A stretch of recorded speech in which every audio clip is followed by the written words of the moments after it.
দর্শক, আমার পাশে বসে আছেন স্বাধীন বাংলা শোরুমের প্রতিষ্ঠাতা পরিচালক মাসুদ আলম সোহেল ভাইয়ের পক্ষ থেকে চা বাগানে আজকে আমরা মাটা খাইতেছি। আমরা এখান আজকের উদ্দেশ্য হচ্ছে আমাদের আগামী 19শে সেপ্টেম্বর আনন্দ পার্কে কন্টেন্ট ক্রিয়েটরদের মিলন মেলায় আমরা কিছু সেলিব্রিটি ভাই ব্রাদারকে দাওয়াত করার জন্য বের হয়েছি। এর ফাঁকে মাসুদ আলম সোহেল ভাইয়ের পক্ষ থেকে আমাদের মাঠার আয়োজন।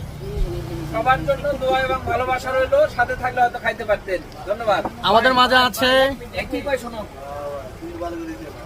মানে এই বিলটা আমি না দিলেও পারতাম, কিন্তু ভিডিও কইরা আমার দিশা ভাষায়া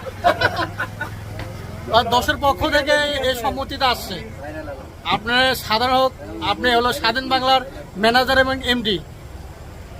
দেখেন আমাদের মাঝে আছেন ভাইরাল দুলাল ভাই এবং ভাইরাল ফরিদ ভাই সহ সকলেই আমরা চা বাগানে মাঠা খাচ্ছি। এখানকার মাঠা অনেক সুন্দর দেখতে পাচ্ছেন, খুব সুন্দর মাঠা।